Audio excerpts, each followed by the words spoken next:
আপনাদের সবাইকে স্বাগত জানাচ্ছি ক্রাউন সিমেন্ট প্রথম আলোর অভিজ্ঞতার আলো অনুষ্ঠানে। আজকে আমরা এসেছি একজন প্রাজ্ঞজন তাহমিনা সালের কাছে।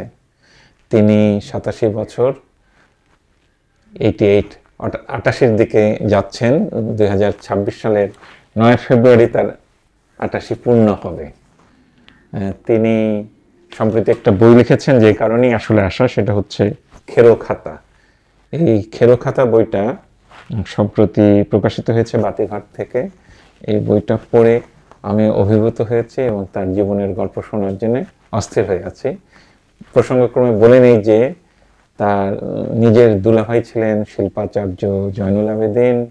কামরুল হাসানের সঙ্গেও তার পরিচয় ছিল, তার বিয়ে কামরুল হাসান দিয়েছেন। সৈয়দ মুস্তফা আলী আবার তার স্বামীর দিক থেকে আত্মীয়, তাদের সঙ্গে তার স্মৃতি আছে সব মিলিয়ে। এবং 1952 সালের 21 ফেব্রুয়ারি প্রথম যারা মেয়েদের পক্ষ থেকে 144 ধারা ভঙ্গ করেন, এই তাহমিনা সালে তাদের একজন। এবং 1971 সালে 25শে মার্চের পরে তিনি কাপ্তাইয়ে ছিলেন, সেইখানে যে অনেক ঘটনা ঘটে সেই সব সম্পর্কে আমরা জানতে পারবো। খালাম্মা, আপনাকে স্বাগত জানাই। আপনাকে খালাম্মা বলছি, আপনি তো জানেনই যে আপনার ছেলে ইমন আমার সঙ্গে, আমরা একসঙ্গে বুয়েটে পড়াশোনায় সহপাঠী ছিলাম। আর আপনার আরেক ছেলে আসিফ সালে সুজন, সেও আমাদের ঘনিষ্ঠজন। তিনি এখন ব্র্যাকের সিইও, তাই তো? তো আমরা এই অনুষ্ঠানে শৈশব থেকে এই গল্পটা শুরু করি, জীবনের গল্প বলি, গল্পই করব আমরা। আপনার জন্ম হয়েছিল কি পুরনো ঢাকায় নাকি? নিশ্চয়ই তাই, সেটাও চাই না, মিরপুরে হতে পারে, আমার গ্রামের বাড়ি তাদের। আচ্ছা, আপনাদের বাবার একটা বাসা ছিল পুরনো ঢাকায় হাদি লেনে, আব্দুল হাদি লেনে। আবার আপনাদের বাবার, আপনার আব্বার ফার্ম হাউস ছিল মিরপুরে। একদম, কাজে ওটা আমার স্মৃতিতেও নাই। ওটা আপনার স্মৃতিতেও নেই। তারপর আপনারা 8 ভাই বোন। তো শৈশবের সেই দিনগুলির কথা মনে পড়ে ভাই বোন মিলে? খুব খুব মনে পড়ে। একসঙ্গে খাওয়া, সেই সেই খাওয়া, রোজ রোজ বাজার, এই চারানাতে আমার ইলিশ, খুব মনে পড়ে। 1938 সালে জন্ম আপনার। 38 সালে জন্ম। আপনি গেলেন কামরুন্নেসা স্কুলে। ওই স্কুলে যাওয়ার ঘটনাগুলি মনে পড়ে? কিভাবে যেতেন, হেঁটে যেতেন? না, রিক্সা করে যেতাম, রিক্সা করে যেতাম। আপনার বোনেরা পড়তো ওই স্কুলেই? আমার জন্মদিনের ওয়াইফ পড়তো ইডেন স্কুলে। ইডেন স্কুলটা তখন আপনি বলছিলেন সদরঘাটে ছিল। সেখান থেকে এই এখন যে আমাদের ইডেন ভবন আছে, যেটা আর কি সরকারি কারখানা আর কি, সচিবালয়, ওইটা আমাদের স্কুল ছিল। আমরা ওইখান থেকে, আমি নিজেও এসেছিলাম, আমাদের বড় স্কুল, বড়, এটা তোমাদের স্কুল, মাঠের ওইদিকে যাবে না, এটা করবে না, ওইটা করবে না, মেয়েদের হস্টেল ছিল। তারপর তো সরকার 47-এ নিয়েই নিল, ওই ভবনটা তো নিয়েই নিল। ওটা কিন্তু ইডেন ভবন নাম ছিল ব্রিটিশ আমলে। আর ইসের কী যেন বলে, কামরুন্নেসা স্কুল আর ইডেন স্কুল একসঙ্গে মিলে গিয়ে হলো কামরুন্নেসা স্কুল। কামরুন্নেসা কলেজ আর ইডেন কলেজ মিলে হলো ইডেন কলেজ, দুইটা। এখন যে ইডেন কলেজের ক্যাম্পাস, এটা আজিমপুরের এইদিকে, বক্সিবাজার নিউ মার্কেটের পেছনে, যেটা বুয়েটের উল্টো দিকেই তো। উল্টো দিকে, সেটাতে কি আপনি ক্লাস করতেন? না, হ্যাঁ, ওটাতে ক্লাস করতাম। ওইটাতেই রিকশায় করে আসতেন? ওইটাতে রিকশা করে আসতাম। আচ্ছা, আরেকটা প্রশ্ন, আপনি পুরনো ঢাকার, কিন্তু আপনার বাংলাটা পুরনো ঢাকার মতন না হয়ে মান বাংলা হলো কোত্থেকে? ভাষা কথা বলছি যে কি যেন জানি না, আমার ছেলে মেয়েদের তো আমরা পুরা ক্যালকুলেশন শিখিয়ে ফেলছিলাম, করে শিখিয়েছি, বুঝছো। এখন ওরা বলে না, ছোটবেলায় বলতো, খুবই মিষ্টি মিষ্টি কথা বলতো, বিশেষ করে মেয়েটা। সবাই কথা বলো, একটা গল্প বলো, আচ্ছা বলতো। আমি জানি না, বলতে পারবো না। আমাদের ভাষা তো এই দেশি বাংলাই বলা হয়, পড়ছি খাইছি এটাই বলা হয়। আমিও বলি।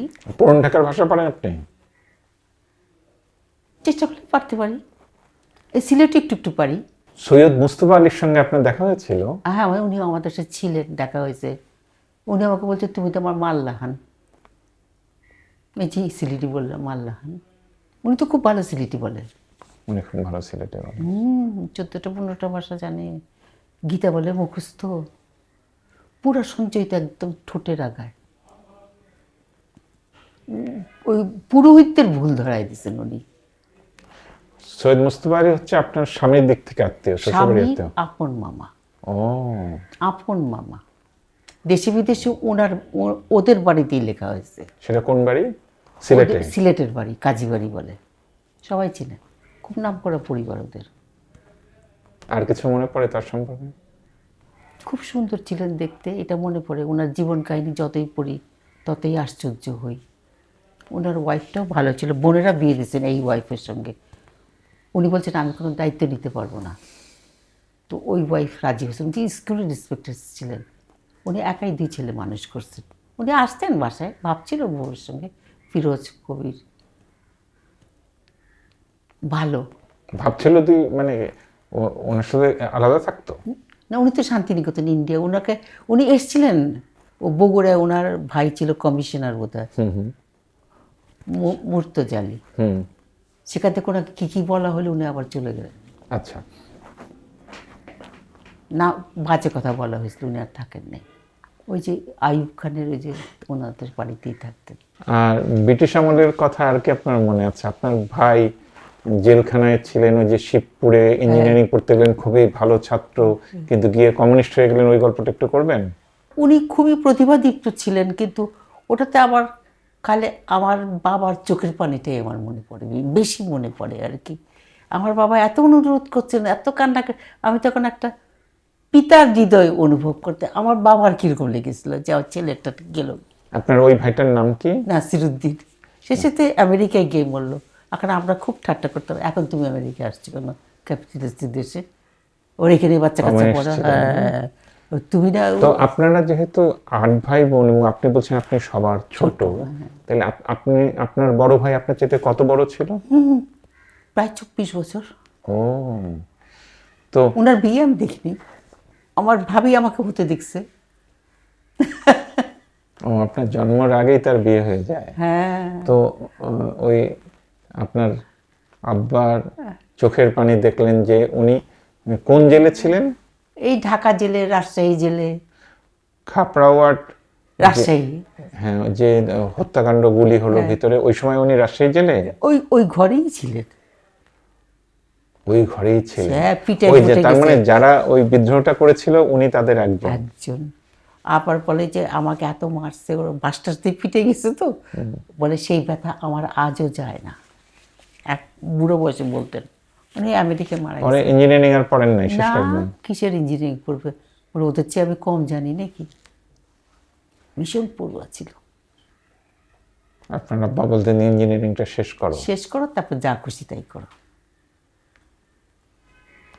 আর আপনার বোন জাহানারা, তার বিয়ে হলো জয়নুল আবেদিনের সঙ্গে, তখন আপনার অনেক বয়স ছোট, 7, 46 সালে, 7-8। হ্যাঁ, 46 সালে, হ্যাঁ, 7-6। 7-6 এরকম, ছোট, একদম ছোট। আমার ওই বোনও খুব বেশি মেধাবী ছিল, ফার্স্ট হতো।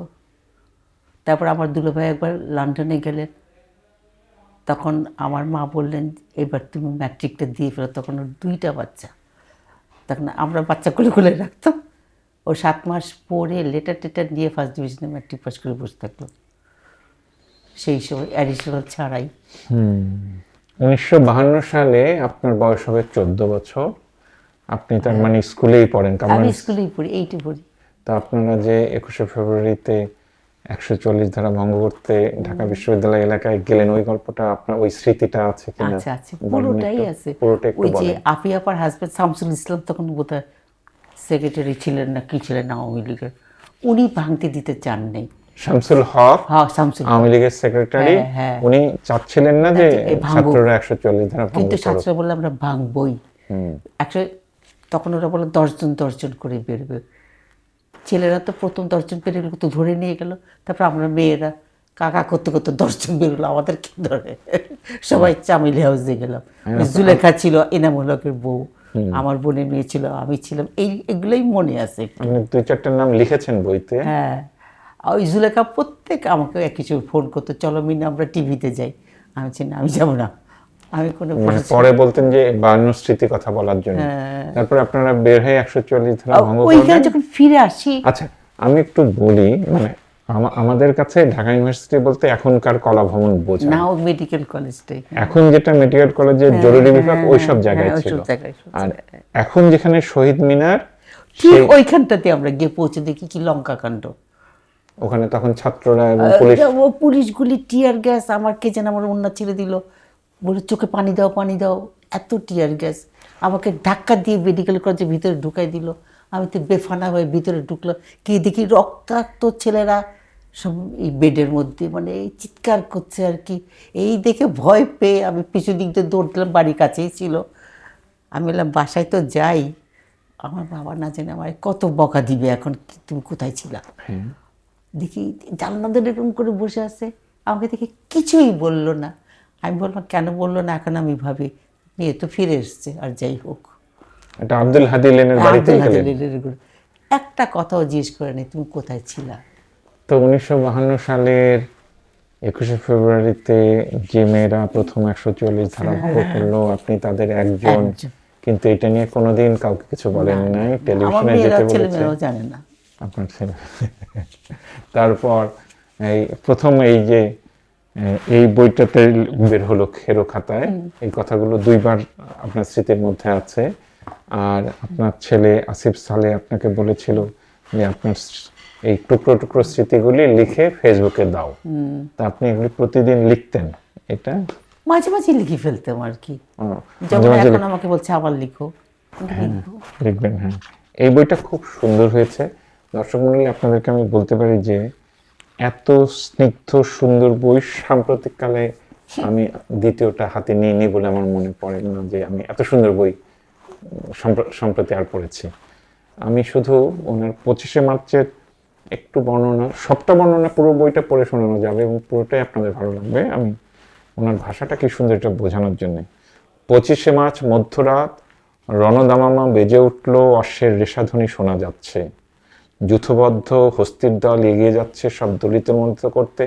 সেইখানে বুঝতে পারিনি আগামীতে অদৃষ্টে কি লেখা আছে, আমরা কাঁপতেছিলাম। সেই গল্পে পরে আসবো, আমি শুধু ভাষাটার কথা বলছি। তারপর আপনার বিয়ে হলো কত সালে? 60 সালে অক্টোবরে। 22 বছর বয়সে।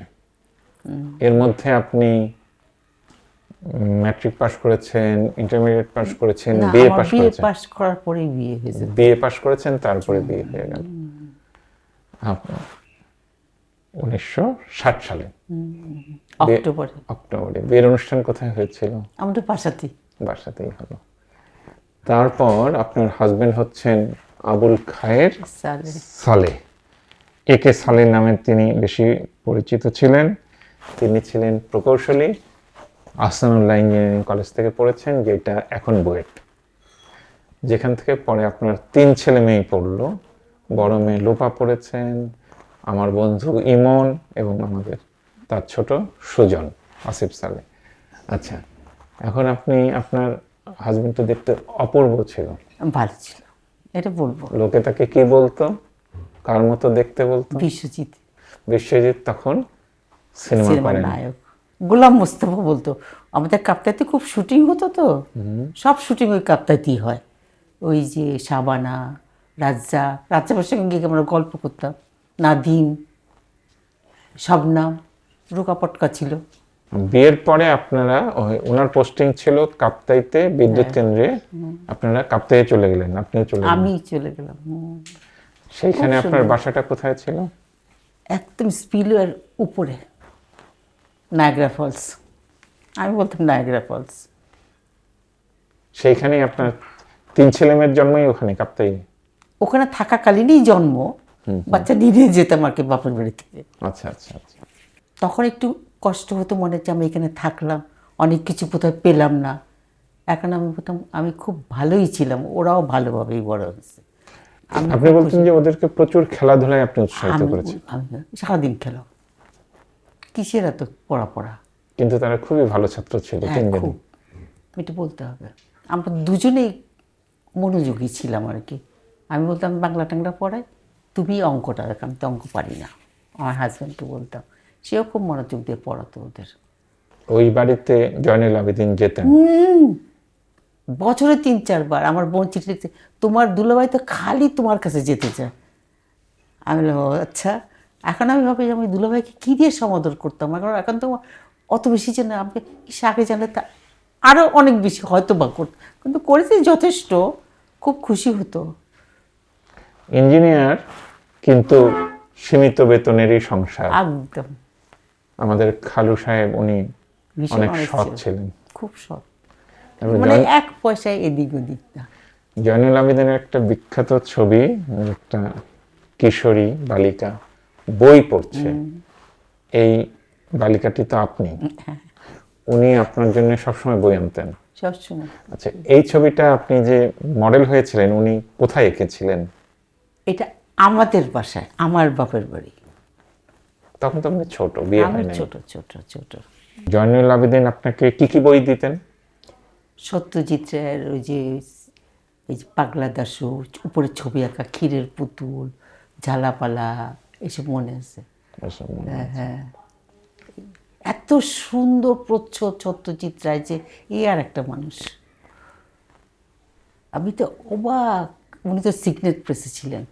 আমি আবার বই পড়তে গেলে না সব পড়ি, কার ছাপা কী ছাপা, কোথায় মুদ্রণ, কত দাম, এখনও পড়ি, আমার ভাল লাগে পড়তে।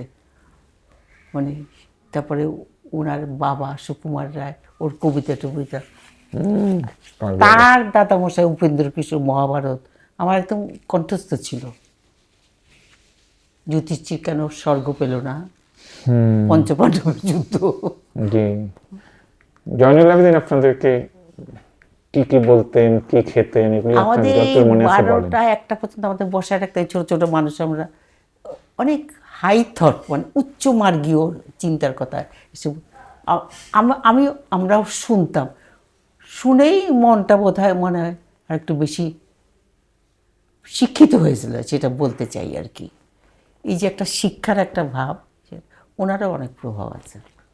উনি যে সোনারগাঁ জাদুঘর করছেন এইসব বিষয়ে তো আপনাদের সাথে গল্প করতেন। হ্যাঁ, মরার আগে আমি যখন গেলাম, মৃত্যুর আগে বলছি, মিনা আমি তো এটা করে যেতে পারলাম না, আমি এটা করে যেতে চেয়েছিলাম আর কি, এটা সেটা। তারপর বললো, আর খালি বলতে আমার একটা মেয়ে নাই। মেয়ে, ওনার 5টাই ছেলে হয়েছে। তখন উনি বলতেন, ইস, মেয়ে ছাড়া কি কিছু হয়, এই বলে কে দেখবে আমার সব, এইটা খুব বারে বারে বলতো। আপনি বলছিলেন যে আপনার বিয়ে কামরুল হাসান অ্যারেঞ্জ উনি করেছেন। নাকি, কামরুল হাসানের স্মৃতি আপনার কি মনে পড়ে বলেন? ওনাকে দেখতাম, উনি খুব করতেন তো, ওইসব করতেন, বডি বিল্ডিং। Body building. হ্যাঁ, তো আমার ভাসুরের উনি খুব বন্ধু ছিলেন, প্রত্যেক দিন যেত, রথকলায় থাকতেন আমার ভাসুর, আর কলিম শরাফি। ওরাই বোধহয় বলছিল। তা আমি একটা চিঠি আমি পড়ে দেখি, আমার ভাসুর আমার হাজব্যান্ডকে লিখছে, তুমি চিন্তা করিও না, মেয়ে খুব সুন্দরী, খুব ভালো। আচ্ছা, তারপরে টাকার জন্য চিন্তা করিও না, আমরা তো আব্বার পয়সায় বিয়ে করছি, মানে তোমার টাকা লাগবে না। আমার হাজব্যান্ড বলছিল আমার টাকা নাই, টাকা নাই, সত্যি টাকা ছিল না। বিয়ের পর দেখি 500 টাকা ওনার হাতে। সেটাই আর কি, তুমি চিন্তা করিও না। তো চিন্তা করে নাই, ফুট করে বিয়ে করে ফেলছে, বাস হয়ে গেছে। কাপ্তাই থেকে আপনারা কবে এলেন ঢাকায়? 76-এ মেয়েটা ম্যাট্রিক পাস করে ফেললো, আবার আর তো থাকা যায় না। লোপা তাহলে পড়েছিলেন কোথায়? পরেই নেই, একটা স্কুল ছিল বোয়াবদা, নামটা ছিল, ওই স্কুলে যাই নেই, ও নিজে নিজে পড়তো। তারপরে 71 সালে আমি যখন ঢাকায় এসে, আমার আব্বার বাড়িতে কি করবে মেয়েটা, এত ভিড় বাড়ির মধ্যে, একটা টিচার ছেলে রেখে দিলাম, বুয়েটেরই ছেলে। আমাকে তখন ওই ছেলেটা আমাকে বলে কি, খালাম্মা আপনার এই মেয়েটা না খুব ভালো করবে বড় হলে, আমি যত পড়া দিয়ে সব পড়াই করে রাখবো। অতই গোলমাল বাড়িতে, ও কোনার মধ্যে বসে বসে পড়েই চলছে, এত লক্ষ্মী মেয়েটা ছিল। উনি পরে বুয়েট থেকে পরে আমেরিকা গিয়ে আরো উচ্চশিক্ষা, IBM এ চাকরি করছে 10 বছর, এখন ফেডারেল চাকরি করে, পোস্টাল সার্ভিসে বোধহয়, খুব ট্যুর করে দেখি। আর 1971 সালের 25শে মার্চের বা আর কি কি স্মৃতি আপনি যতটুকুন পারেন একটু বিস্তারিত বলেন, যেরকম লিখেছেন এরকম করে। সারাক্ষণ ভয়ে থাকতে থাকতে আমার 20 পাউন্ড ওজন কমে গেছিলো এই 7 মাসে 8 মাসে। মানে আমার গলা দিয়ে ভাত নামে না আর কি। 2টা কাপড় নিয়ে তো এসেছিলাম ওইখান থেকে। আচ্ছা, হায় হায়, ওকে মেরে ফেললে আমি কই যাব, কে আমাকে দেখবে? 25শে মার্চের পরে 15ই এপ্রিল পর্যন্ত কাপ্তাই তো স্বাধীনই ছিল, স্বাধীন বাংলাদেশের অ্যাডমিনিস্ট্রেশন ছিল। ওটাতে ফোন আসছে, ওই পাকিস্তানি আর্মিরা ছিল কিন্তু তখন। ফোন এসছে এই 25শে মার্চের খবর নিয়ে, ওটা ধরছিলেন ক্যাপ্টেন হারুন গিয়ে। উনি জেনে ফেলে পাকিস্তানিদের ঘরের মধ্যে বন্দি করে ফেললেন। তারপর তো প্রত্যেককে মারছে। আমার বাসার নিচের রেস্ট হাউসে আমি কাট কাট গুলি শুনছি। তারপরে যে 15ই এপ্রিল পাকিস্তানি সৈন্যরা এসে আপনার হাজবেন্ডকে ধরে নিয়ে গেল, না, প্রথমে এসে বলছে, একজন বড় অফিসার এসেছেন, বলছে তোমরা ভালো থাকবে, তোমাদের কিচ্ছু হবে না, তোমরা শান্তি মতো থাকো। তার একটু পরেই দেখি যে আবার আরেক দল লোক আসছে। এসে যে শামসুদ্দিন সাহেবকে, ওরা আমরা এক বাড়িতেই ছিলাম তখন, বসেছিলেন এই যেরকম। আমি দেখছি, আমি ঘরের সাথে হাত তুলে, আচ্ছা হাত তুললো কেন, এটা তো কোনো ভালো লক্ষণ না। আমি ওনার ওয়াইফকে গিয়ে বলছি, এসে এসে তোমার হাজব্যান্ডকে দেখে যাও, তখন নিয়ে যাচ্ছে। কিন্তু উনি তখন পাকিস্তানি ফ্ল্যাগ সেলাই করতেছেন, শামসুদ্দিন সাহেব ওনার ওয়াইফ। তারপর শামসুদ্দিন সাহেবকে নিয়ে গিয়ে মেরে ফেললো নাকি সামনেই মারলো? না, দুজনকে মাঠে নিয়ে কোথাও যেন নিয়ে দাঁড় করালো, তখন শামসুদ্দিন সাহেবকে আগে দাঁড় করালো। তো আমার হাজব্যান্ড বলে উনি কিচ্ছু বলে নাই, কোনো মার্সি চায়নি, যে মাফ করো আমি তো কিছু করিনি, চুপচাপ গিয়ে নাকি উনি দাঁড়াইছে। তারপর কি গুলি করে মেরে ফেললো? গুলি করে আমার হাজব্যান্ডের সামনে পড়ে গেল, মরে গেল। আমার হাজব্যান্ডকে বললো এবার তুমি গিয়ে দাঁড়াও ওনার সামনে। তা আমার হাজব্যান্ড গিয়ে দাঁড়ালো। আর আমার হাজব্যান্ড হাত তুলে বলে কি, শুনছি মরার আগে সবাই কলমা পড়ে, তা আমিও পড়ি আর কি। ওই জোরে জোরে রেখে কলমা পড়ছিলেন। তারপর আবার নাকি পিঠে হাত বুলাইছে যে গুলি লাগে না কেন। তারপরে দেখেছি, তাকিয়ে দেখে যে মেজর ইফতেখার নাম ছিল ওনার। ওনাকে হাত দিয়ে ইশারা করে বলতেছেন তুমি চলে যাও। ওই কাঁদতে কাঁদতে চলে আসলো। সম্ভবত কলেমা শুনে তারা ভাবলো যে হইতে পারে যে একটু মুসলমান বেটা। ও যখন কাঁদতে কাঁদতে ফেরত আসলাম যে তুমি আসছো, উনি কোথায়, বলে ওনাকে তো মেরে ফেলছে। ওনাকে তো গোসল টোসল ছাড়াই, জানাজা ছাড়াই তো ওনাকে ওইখানেই কবর দেওয়া হয়েছে।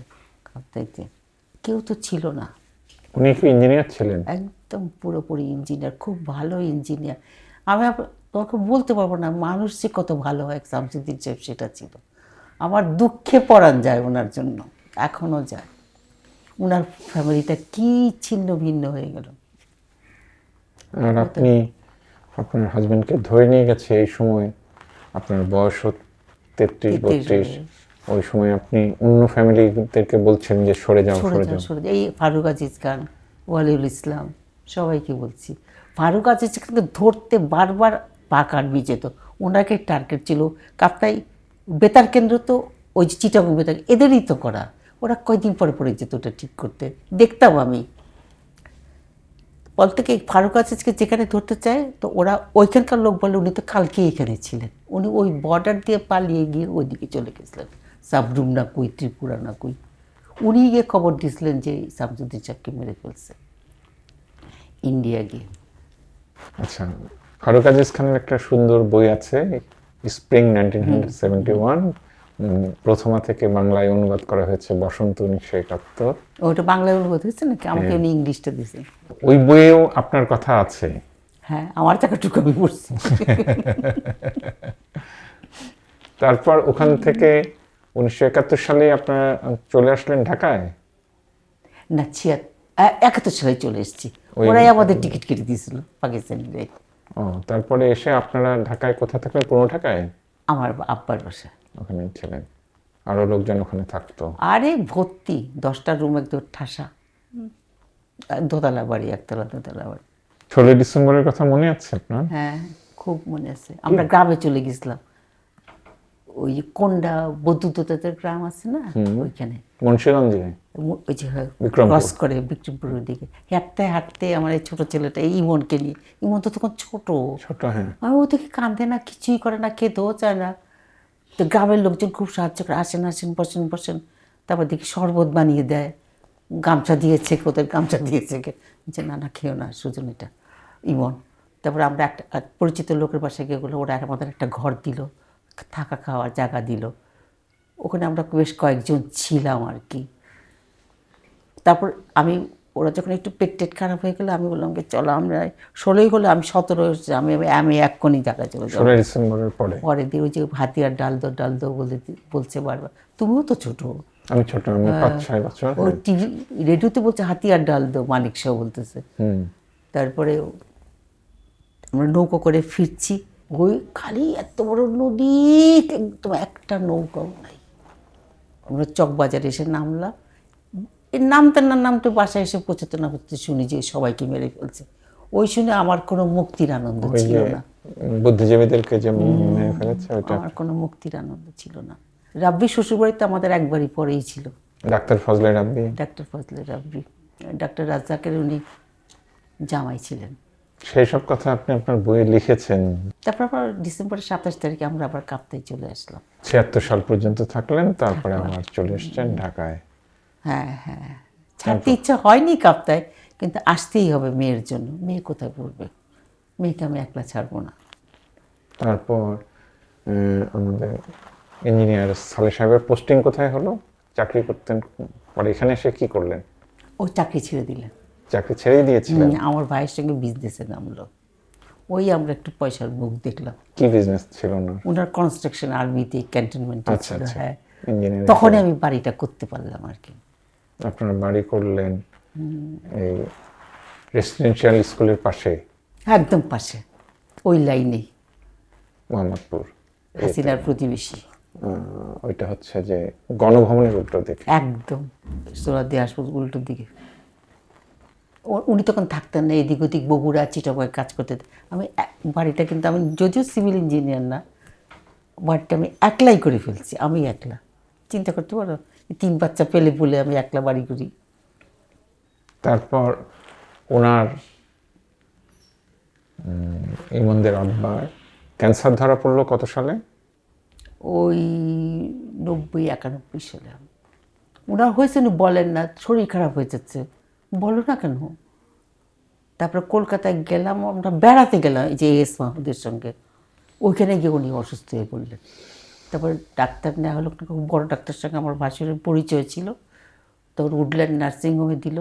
ওনার অপারেশনটা তখন হলেই ভালো ছিল, উনি দেরি করে ফেললেন।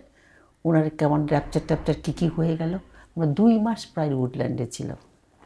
তারপর ওইখান থেকে ওনার 6টা সিট ভাড়া করে আমরা ঢাকায় চলে আসলাম। ওইটাখানকার ডাক্তার বললেন বাসায় নিয়ে যান, খাবে দাবে ভালো হয়ে যাবে। তারপর সেখান থেকে লাস্ট ট্রিটমেন্টটা আমরা বামব্রুন গ্রেডে করলাম। সেখানে গিয়ে উনি একদম ভালো। আমি জীবনে আমি দেখিনি যে কোনো ক্যান্সার রোগীর যে একটা ওষুধও খায়নি, লাগেই নেই ওনার কোনো ওষুধ না, কোনো ক্যান্সারের ওষুধ না, উনি দিব্যি ভালো হয়ে গেল। ভালো। তারপর 12 বছর বেঁচে ছিলেন। 2003 সালে উনি মারা গেলেন, সেটা হেপাটাইটিস সিতে। তখন আমার এখনো মনে আছে, কোন ডাক্তার দাঁড়িয়ে বলছে, you have no hope mister সালে। আমরা 6 মাস পর ব্যাংকক যেতাম ফর চেক আপ, তখন বলতো খুব ভালো আছো তুমি, যাও এবার বেড়াও থাইল্যান্ড, এরকম করে আমাদের বলতো। শেষবার বলতো ইউ হ্যাভ নো হোপ। সেটা শুনে আপনি কি করলেন আর উনি কি বললেন? আমি তাকায় দিলাম আর ওনার মুখটা একদম ছোট হয়ে গেল। মৃত্যুটাকে খুব স্বাভাবিকভাবেই উনি নিয়েছিলেন, মানে চলে যেতে হবে তো, বাচ্চাদের নিয়ে থাকলেন। তখন ওনার আপনার বয়স 65 বছর। আমার বয়স 65 বছর, ওনার বোধহয় 70। তবে এটা ঠিক যে ওনার মতন বাবা যে কত ভালো হতে পারে আমি ওনাকে দেখেই বুঝছি। আমার ছেলে মেয়েদের, এই আম্মা তুমি বাবার কথা কিন্তু বাপের কথা কিছু বলবা না। আমি কোনো কিছু বলতেই পারবো না ওনার খারাপ কোনো কথা আর কি, উনি সংসারে ছিলেন না কি বলুন, এটা সেটা। একদম আমার বাপের মতন কেউ হয় না, ওদের বাপের মতন বলে কেউ হয় না। বাপ যে কত ভালো হতে পারে আমি ওনাকে দেখছি বুঝছি, বাপ যে কত সুপার বাপ হতে পারে, এটা ঠিক। আপনি তো ব্রিটিশ আমলের ঢাকা দেখলেন, আস্তে আস্তে আমি পাকিস্তানে। দুর্ভিক্ষটা একটু মনে আছে, 43 দুর্ভিক্ষ। আমার আব্বা অনেক চাল কিনে রাখছিলেন, সে চালে পোকাও ধরে গেছিল। বলতে চাই কিছু না পাক ভাত তো খাবে, এইটুক মনে আছে। 2-1টা মনে আছে, হাড্ডি জিজি, ওই যে ওইসব। ওইটার ছবি কি জয়নুল আবেদিন কলকাতাতে আঁকলেন?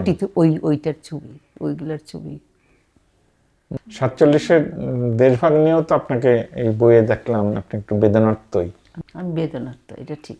আপনাদের ভাই বোনরা কেউ কেউ তখন কলকাতায় বা ছিল তো, আমার জননামে তিনি ছিলেন। উম, আমার এক বোন ছিলেন দার্জিলিংয়ে, আরেক বোন ছিল এলাহাবাদে। তিনটা সবাই চলে এলে ঢাকায়। সবাই অপশন দিল পাকিস্তানে আসবে, সবাই আসি বললো।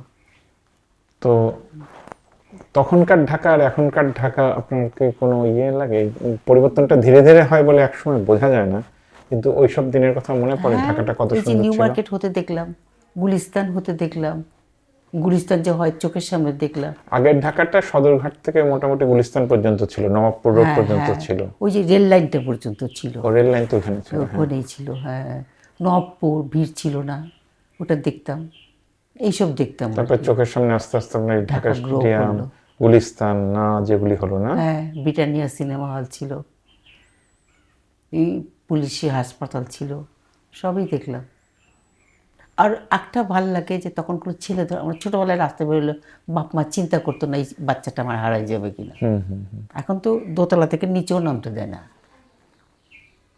আপনি লিখেছেন যে ঢাকাটা নতুন ছিল, সুন্দর করে সাজানো যেত, সেটা সাজানো হয়নি। সাজানো হয়নি, এটা ঠিক। এটা দুর্নীতিতে ছাওয়া হয়ে গেছিল। Islamabad one of the best capital নাকি ওয়ার্ল্ডের মধ্যে। ওরা তো নতুন, তা আমরা কেন পারলাম না? আমরা তুমি যাই বলো না বলো, বলতে চাই না তবু বলি যে আমরা একটু কীরকম একটা বাজ জাতি হয়ে গেছি যেন একটা। খালি টাকা টাকা করি সবাই, দেশের কথা ভাবি না কেউ, নিবেদিত প্রাণ দেখি না কাউকে। আমি একটা লিখছিলাম যে সৎ মানুষের খোঁজে, আমি চিরজীবনই রইলাম, দেখতে সৎ চাই না। মানুষের খোঁজের মধ্যে আপনি বলেছেন আবেদ। একজনকে পেয়েছেন, আবেদ। ফজলে হাসান আবেদ। ওনার সাথে আপনার প্রত্যক্ষ কথাবার্তা হয়েছিল? হ্যাঁ, কিরকম? এইসব নিয়ে না, তো ওনাকে দেখে আমি একটা জিনিস বুঝতাম যে তুমি পাশে বসে আছো, উনি কথা কম বলবেন কিন্তু আমার সব কথা বের করে নেবেন। এই বের করার কথাটা উনি জানেন, উনি মূলে গিয়ে যান, মূলে যান, মূলটা কোথায়, রুট কোথায় আমার, কিভাবে করলে বাকিটা উঠবে। মেয়েদের উঠাতে হবে, সুচনা ড্রাইভার তো মেয়ে ছিল, রাজিয়া। ভাল লাগে, ভাল লাগে এই যে উঠানোটা, একটা ভাল লাগে আমার। এই যে নিবেদিত প্রাণ, ওনারও তো বিপর্যয় কম জানে। বউটা মারা গেছে, বাচ্চা একটা কয় ঘন্টা রেখে, সেই বাচ্চা তো এক হাতেই বড় করছেন। বেশ ভালো মানুষ হয়েছে ওরা, ভদ্রলোক, বাপের মতোই। হ্যাঁ, ভালো হয়েছে। ভালোই লোক। হ্যাঁ, তামারাকে পড়াইছে, কোদাই ক্যানেল, কলম্বিয়া পড়াইছে, তো ভালোই তো পড়াইছে। মানে করতে যে পারলেন আর কি, এটা তো একটা সোজা কাজ না। তামারা বলে যে আব্বা এসেই আমাদের বলতেন তোমার বই আনো, বইটাই দেখতে, পড়া কি, স্কুলের কি। আপনার এই বই আপনি লিখেছেন যে ছাত্ররা যখন নিরাপদ সড়ক আন্দোলন করলো, ওরা নিজেরাই ট্রাফিক কন্ট্রোলিং করলো, ওইটা আপনি খুব প্রশংসা করেছেন। আমি আমি এবং আমার শিশু খুব ভালো লাগছে। কি সুন্দর, বেস্ট স্টাইল যে ব্যাকপ্যাকি। ওরা যদি সুন্দরভাবে চালাতে পারে, আমরা পারি না কেন? আমি রাজনীতি নিয়ে আগে খুবই আগ্রহী ছিলাম, এখনও আগ্রহী। তো ওরা কেউ শোনে না। আমি 50 সাল থেকে রেগুলার কাগজ পড়ি, কোরিয়ার যুদ্ধ লাগলো, তারপরে করোনার সময় আমি কাগজ বাদ দিলাম। প্রথম আলোটা পড়তে পারেন, তাই না? ভালোই কাগজ করি আমরা। হ্যাঁ, না এটাই তো বেস্ট। হ্যাঁ, এটাই best, best and most popular. Most popular. বড্ড বেশি বিজ্ঞাপন দেন, ওই আমরা বিজ্ঞাপন দিই কারণ টাকা লাগে। হ্যাঁ, টাকা লাগে। আপনি তো লিখেছেন অর্থই অনর্থের মূল নয়। অর্থের মূল না, এটা আমি এখনো বলি। অর্থের দরকার আছে। ওই তখন ওরা বলে কি, আম্মা তুমি টাকা টাকা করো কেন, আমার তুমি খালি টাকা ছিল। এই বড়টা বেশি বলে, এই মন। না, আমি করি না, তোমরা তো দেখো নাই। বৃদ্ধ বয়সে বা প্রবীণ বয়সে টাকার দরকার আছে আপনি বলেছেন। সত্যি সত্যি।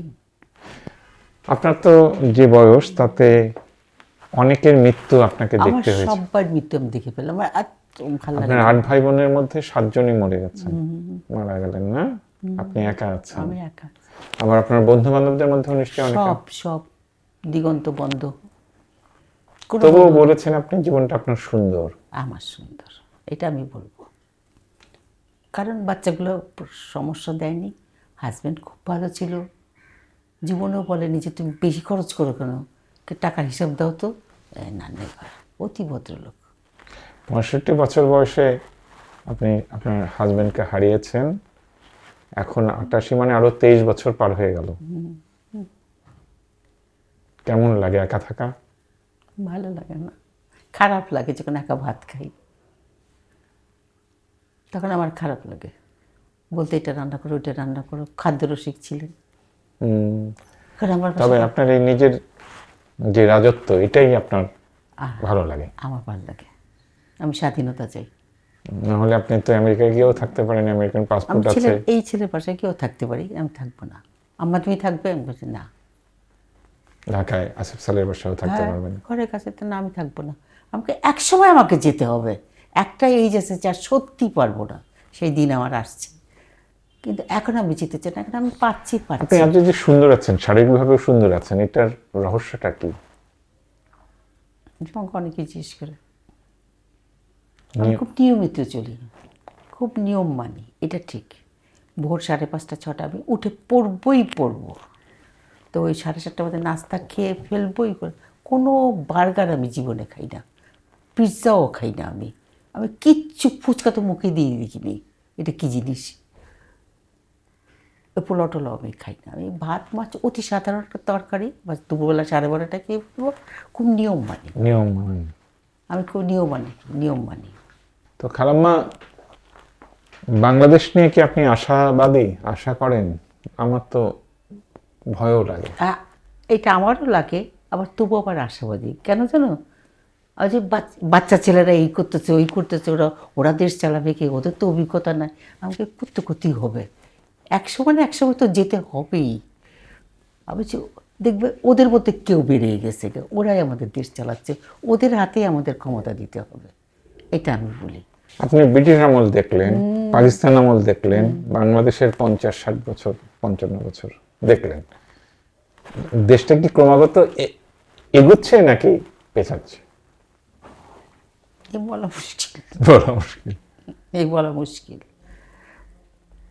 আমি সেদিন আমাকে নিয়ে গেছিলাম শেরাটনে। আমি বলছি এইবার গিয়ে বুঝি এত বৈষম্য কেন দেশে। কোথায় গেছিলেন? শেরাটনে গেছিলেন। দেশে কেন এত বৈষম্য? আমি খাবো আর ওরা খাবে না। ওরা এখন এটা বুঝে গেছে যে তোমার থাকবে আমার থাকবে না, এ হবে না। মানুষ এটা সচেতন হয়েছে একদম। আমি বললাম কেন জানো? ওদের আগে আমি দেখছি ওদের খালি পায় জামা নাই। সেই মানুষের বাড়িতে এখন 4-5 জন রোজগার করে, তো পয়সা হবেই। ওদের পেট মোটা টিভি কিনি না, দেয়ালে লাগাই না টিভি কিনি। তো ফ্রিজ আছে সব্বার বাসা, টিভি আছে সব্বার বাসা। ও ব্যালেন্ডার সে তো আসি, মানে কি স্মার্টফোন আছে, ইউটিউব ফেসবুক আছে। হ্যাঁ, ওই ছোট ফোন দিলে চলবে না, ওই স্মার্টফোন দেন। মানে তো ঠিক আছে, তারা উন্নতি করছে। কাজে আপনি কিছুটা তো যেটা বলছেন কিছুটা বৈষম্য কমাতে হবে। হ্যাঁ, বৈষম্য না কমালে উপায় নেই, এই ছেলেরাই হাতে তুলে নেবে। আর আপনি খুব নারীদের অগ্রযাত্রায় বিশ্বাস করেন, আর করি। ক্ষমতায়নে বিশ্বাস করেন। হ্যাঁ, করি।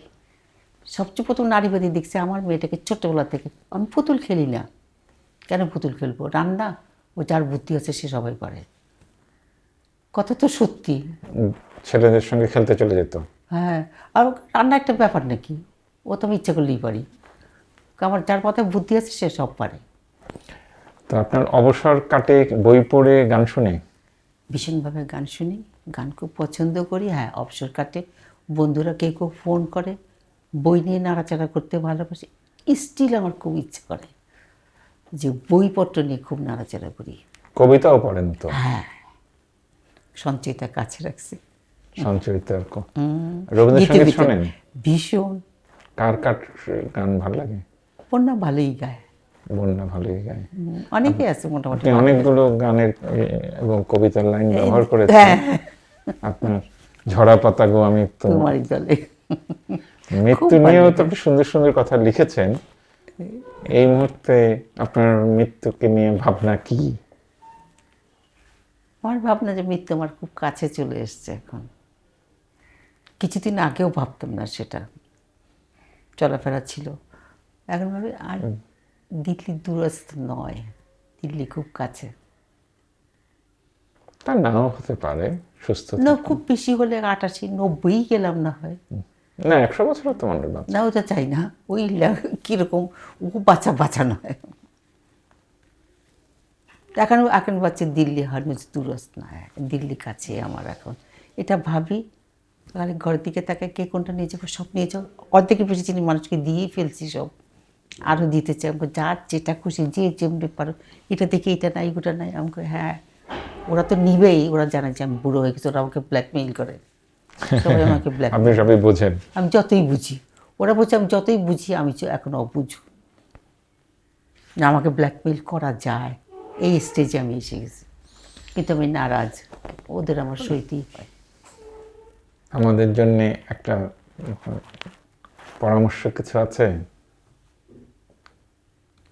আমি বলবো কি সৎ মানুষের হাতে যেন দেশটা চলে যায়, তারা যেন আমাদের টেনে সামনে নিয়ে যায়। সৎ মানুষের নেতৃত্ব দরকার। হ্যাঁ নেতৃত্ব, এটা আমি চাই। সবাই মিলে যেন আমরা চলতে পারি, রাস্তায় বেরোতে যেন ভয় না লাগে আমার। আমি কেন এই বুড়ো বয়সে ভয় পাবো? আমার ভয় পাওয়ার কোনো দরকার নেই, আমি সব করব। আমি আরেকটু সুযোগ সুবিধা চাই, আমার আরেকটু সুযোগ সুবিধা পেলে ভালো হতো। না দাও, অনেক গরিব লোক আছে। এটা আমি ভাবি। আমার নয় ভালো ভালো ছেলে মেয়ে আছে, সবার তো আর তাই নাই। সবাই তো একা একাই থাকে, কষ্টেই থাকে। ছোট ছেলে সুজনকে, আসিফ সালেহকে আপনি গান শিখিয়েছিলেন, হ্যাঁ আপনি নিজে গান করেন না? না, করতে ইচ্ছা ছিল, কেন যে ভয় পেয়ে করলাম না, এটাই আবার আমি ভাবি। আমি কি নিশ্চয়ই মানা করতো না, আমার বোনের মেয়ে তোর গান শিখতো বুলবুল একাডেমি, বাসায় সবাইকে ডেকে ডেকে মাস্টার টাস্টার। আমি হয়তো মেয়েটাকে চেয়েছিলাম, মেয়েটা তখন বইটা ভর্তি হয়ে ভয়ঙ্কর ব্যস্ত হয়ে পড়লো, তো ও বাদ দিল। ইমনকেও চেয়েছিলাম, কিন্তু বাপরে বাপ তোমার গলা যে মোটা, তোমার দ্বারা গান হবে না। আচ্ছা, তখন এখন ভাবি যে ওই মোটা গলা একটু ব্যবহার করতো, তাও তো তো হতো। আপনি এই বড় বয়সে এসে আপনার ছেলের কথায় এ ও- উদ্বুদ্ধ হয়ে এই বইটা লিখলেন। প্রতিদিন একটু একটু করে লিখেছেন, হাতে লিখেছেন। হাতেই লিখি, সেগুলি আমার ফেসবুকে উঠেছে। এই ফেসবুকে উঠেছে। তো আপনার এই বইটা এত সুন্দর হয়েছে, এত ভালো হয়েছে, এরকম বই তো আমরা আরো আশা করি। আপনি কি বলবেন, আরেকটা কিছু লিখতে শুরু করবেন এখন? হ্যাঁ, ওটা করে দিন কাটাবো। আমি আশেপাশে এরকম যা দেখবো আমি তাই লিখবো, হ্যাঁ, যা দেখবেন তাই বলবেন। তাই লিখবো। আমার অত বেশি কিছু করার দরকার নেই, আমি আশেপাশে এরকম এরকম দেখবো, আমি লিখবো এরকম ছোট ছোট লেখাই লিখবো। লিখতে আমার মন্দ লাগে না। খুব সুন্দর বই হয়েছে, খুব ভালো লেখা হয়েছে। সত্যি সত্যি বলছি তো, বিশ্বাস করছি না কিন্তু। বিশ্বাস করেন, খুব ভালো বই হয়েছে। বইটা পড়েই তো আমি আপনার কাছে এলাম। খুশি হলাম। ঠিক আছে, তাহলে আমরা শেষ করি। দর্শক মণ্ডলী, খেরো খাতার লেখক তাহমিনা সালের সঙ্গে তার জীবনের অভিজ্ঞতার কথা শুনলাম। খুব স্নিগ্ধ একটা অনুভূতি নিয়ে আমরা সবাই ফিরে যাচ্ছি। আমার তো খুবই ভালো লাগলো, আশা করি আপনাদেরও ভালো লাগবে এবং আপনারা আমার মতোই তার এই আলোচনা থেকে ঋদ্ধ হবেন। সবাই ভালো থাকবেন, ধন্যবাদ।